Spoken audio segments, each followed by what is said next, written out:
Hi, this is 365801 and this is a recommendations video.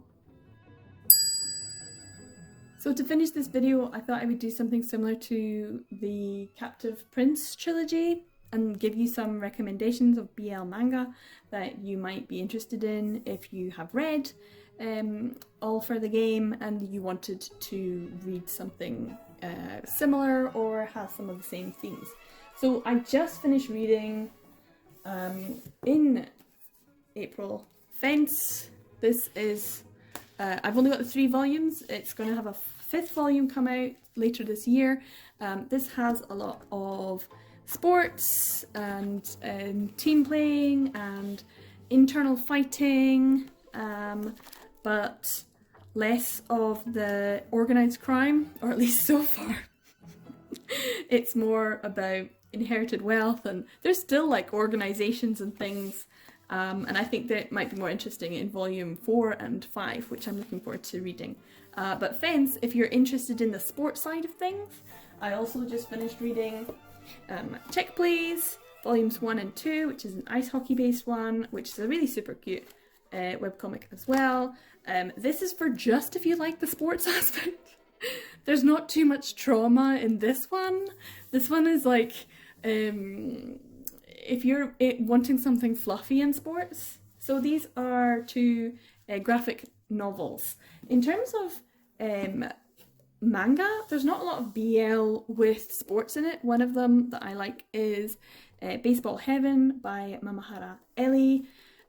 This one doesn't have any real negative issues. It's actually super cute and sweet. So if you're wanting the sports side of things but without too much of the trauma, Mamahara Eli's Baseball Heaven. This is an old blue title, so it's a little bit more difficult to get hold of. You can also find a couple of Yamamoto Kotetsuko's digital titles, all about baseball as well. She really likes baseball, so she's done a couple of baseball ones. She's done a few that haven't been ever translated into English, but she does have a couple that are available, and I think June Manga did them as well. And it's like Tweetbirds or Twitbirds or something. I'll put it up on the screen anyway so you can see, but it's like twittering birds, but it's not a twittering birds because it's cute and sweet, and it's about a big guy who is, I think, a great pitcher and one of the managers who is, I think, called Chun because he makes a sort of bird noise. Anyway, that's a really cute baseball one as well.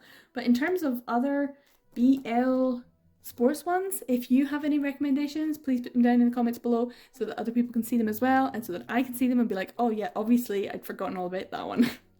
I really would like a lot more sports because I love reading like Haikyuu and like Ace of Diamond, Cross Game. Oh, it's so good. So many great manga that have sports in it, but not necessarily BL unless you're reading it through a BL lens. But yeah, Baseball Heaven is one that I recommend. If you consider dancing as a sport, then Ten Dance is one that you might want to check out as well. This is a really good story about 2 professional dancers who are training each other on opposite sides. So one is more of traditional ballroom dances and one is more a Latin dancer, and therefore they are training each other to level up both of their abilities and skills so that they could both compete in the Ten Dance, which is a range of dances and like the pinnacle of the dancer. It's a really good series. The 6th volume has just come out. I do not have it yet, and I also don't have volume 2, so I've only read volume 1. I have the rest of the series, but I just don't have volume 2 yet, so I need to pick up volume 2 to actually be able to do a proper big read of it. It's very good. It's very good. Now, when it comes to some of the other aspects of All for the Game, I was thinking Princess, you might be like, what? This has, you know, a group of individuals who are kind of misfits brought together to kind of form a group, a band, but they don't necessarily want to be together or doing what they're doing, and they're in a high school setting, it's kind of set on a campus where they have to live as well. Warning that there's trauma in this too, so it's sort of like a lot of things going on. I really enjoyed the anime. I want to do a rewatch, but I want to collect all of the volumes as well. 5 volumes. I don't have them all yet, and also a sort of spin-off one too. They have to dress up as girls. Yeah, sort of gender representation issues there as well. Yeah, I'm not saying this is perfect. Problems are here, but then if you are a fan of All for the Game, you're okay with problems. Talking about other problems, Found Family is in Antique Bakery as well. Trauma and Found Family. Here you go, Antique Bakery. No sports in this one. It's all about a bakery shop. But there is a lot of issues for the different characters. It's done by Fumi Yoshinaga, 4 volumes, quite tricky to get hold of now. These are both DMP or DMI, but they're by the same publisher and a little bit out of print and hard to get hold of. Volume 4 is particularly difficult for this series. This has also got an anime, and you can watch that instead and enjoy the trauma and found family-ness of it all. It's a wild ride too, actually. It's a wild ride too. It's similar themes of like, whoa, this is too much for me. Now, something that I just recently read was Little Butterfly. This has some trauma in it. So if you like trauma, what I would consider trauma porn, when it's so utterly depressing, but you keep on reading it, you're like, oh, this is awful, and then you just keep on reading. So Little Butterfly does have some traumatic elements. One of the characters does have to deal with quite a lot. I didn't particularly enjoy it because I don't really like trauma, but if you like trauma, hey, some people do. Another one is Scarlet. This is a junior manga title, this is a blue, so once again, this one's out of print. You can maybe get these quite cheap because they produce quite a lot of them. Scarlet also deals with people who have a lot of maybe mental health issues due to trauma, and then they don't create healthy relationships. This one is heavy as well, very heavy. Now I'm gonna show this one as well, which is No One Loves Me, and there's a few things in this one, but what I really wanted to show it is because it's a Yugi Yamada title. Yugi Yamada have a couple of titles, I'll put them up on the screen, that are digital only ones, and they have Yakuza, they have trauma, they have people being in prison, sexual assault. It's a lot going on, so I'll put the names up on the screen so you can see them. Those two are difficult reads, but yet I enjoyed them, which is saying something considering I hate Yakuza stories. I hate organised crime. Talking about organised crime and stories that I still enjoy, I just read this volume in April. This is a Yakuza story, and it's a Yakuza story that I enjoy. It's a Yakuza story that I recommend, and people will maybe dislike it, and that's probably justifiable, especially if you haven't read this from the beginning. When it first started to be produced, Twittering Birds Never Fly by Yonada Ko. This is by June, a junior manga title. The 6th volume is the last one that they produced in English. There is more available. This is heavy going. This is very traumatic as well. There's sexual assault in this too. Why do I like this though? Maybe because I have been reading it since it started. But this is one that I recommend you give a go, but yet also trauma porn. Why do I like this one? Why do I like this one? There's a few others as well that might be considered a little bit difficult to read. Kizuna by Kazuma Kodaka, as well as her Border series. These are kind of ones that have Yakuza or organised crime, detectives, and some war as well. I think they're like previously some soldiers as well that are now working in other areas. And so there's a lot of sad stories and there's a lot of trauma, sexual assault. Another one that still has its cover as well is Deadlock. Deadlock takes place in a prison. therefore you're gonna get the prison stuff. That's not great. Another one that I definitely do not recommend you read. I'm not recommending these, by the way, guys. These, hey, read at your own peril. Read at your own peril. This is Underground Hotel. This Mikasada Hiro is kind of well known for the kind of stories that I just don't want to read. So I haven't actually read this in its form. I probably read it or read some of it in scans before I got a copy years ago, and then been like, yeet, nope, no thank you. This has, you know, Japanese exchange student in New York, so there's the Japanese in America element. Yeah, I don't want to go there. But you know some shit's gonna go down when Sadahiro is writing it, because she does hard-hitting stuff.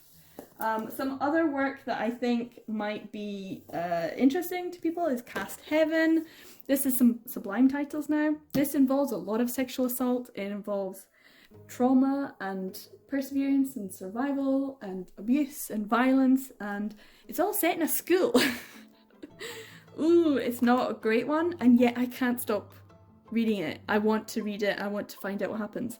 One of the characters is the son of like a politician. So there's the organised crime aspect with politicians. Good.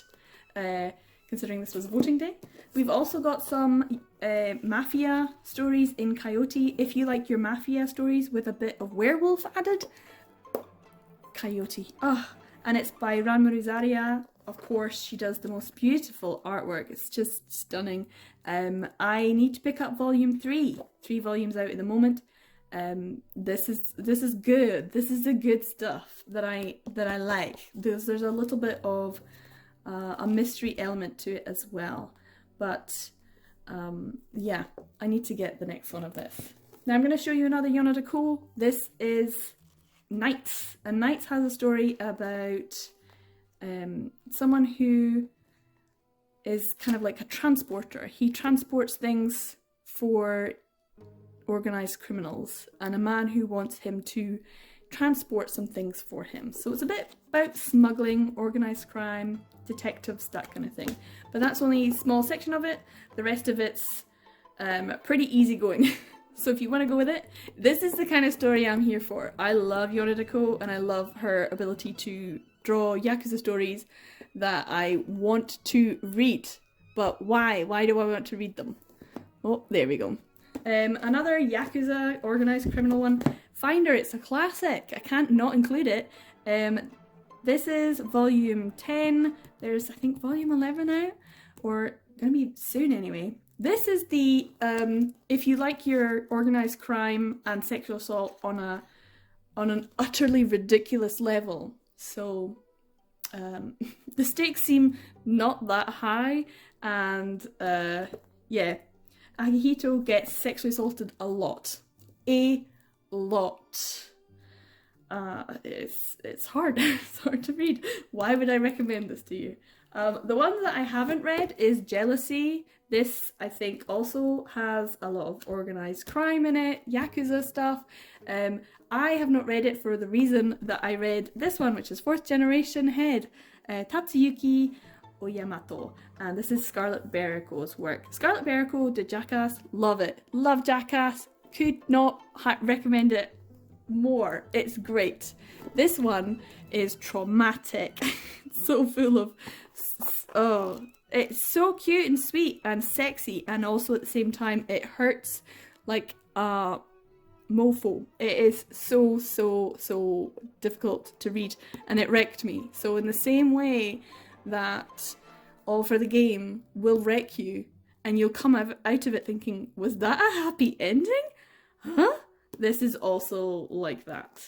One that I think this is my second to last one to show you guys. This is not a happy ending. No, anyone who's read this is like, oh, she went there. She went there. I have likened this to Killing Stalking, which is going to come out. Painter in the Night. These kinds of ones where it is like very, very psychologically traumatic. and their webcomics. So if you're interested, go check them out. This is like the OG one of that in manga form. This is also a Kazuma Kodaka, so you know it's going to be bad, i.e. bad is good, but actually it's bad because trauma. I've never forgotten this. Never forgotten this. And this gave me the same kind of feels. Chapter 11 in The Raven King, this gave me chapter 11 vibes, so this also made me feel really bad. It's called Samurai Love, but actually Midare Soma Nishi. This is an old out of print one from Be Beautiful, so it's kind of a bit tricky to get hold of, but if you can and you want to try, save your soul, you know? It's really tricky, it's really difficult to get through, and it's kind of set in the samurai era, and it is not for the faint of heart. But there's one more that I want to show, and anyone watching is like, oh, what's she gonna show? And that is I Hear the Sunspot. Because I really want to end on a happy note, and that's because I Hear the Sunspot has a couple of guys going to university with a bit of trauma, but the best kind of softness. Slowly getting to know each other, slowly getting to know each other's personalities and issues, and slowly helping and supporting each other through those issues and falling in love. And so far, they've kind of done just as much, if not less, these guys ended up doing. There's 5 volumes out at the moment. They are working on, Yuki Fumino is working on the next volume, which would be the 6th volume of the series. This one, yes, will make you cry, but the tears will be cathartic. They will be lovely and warm your cheeks as you sob quietly about Kohei and Taichi and their beautiful love story. So if you want some, you know, nice way to end it, there's those similarities. I would highly recommend I Hear the Sunspot. I think everyone does. Anyone who's ever read I Hear the Sunspot is probably gone, this is a masterpiece, this is beautiful, it's lovely, and will say to anyone else, read it, it's great. So yeah, those were my recommendations for anyone who has read All for the Game, which is the Foxhole Court, the Raven King, and the King's Men, which I am going to have to try and get over. I'm not going to read any of these Yakuza organised crime ones for a long time. I'm putting them back in the drawers. I need something fluffy and light, you know? This is why we have variety, so that we can get over the hard stuff. Also, check out my other books. If you have any recommendations that you think I should pick up after reading All for the Game, especially interested in some sports, maybe not so much the trauma, please. Yeah, so thanks for everyone who actually did recommend it. I'm glad that I've read it now. I feel like I'm coming to terms with it. And yeah, I probably will end up purchasing the books, damn it. Thanks for watching, guys. Take care of yourselves, really take care. And I'll see you in the next one. Bye.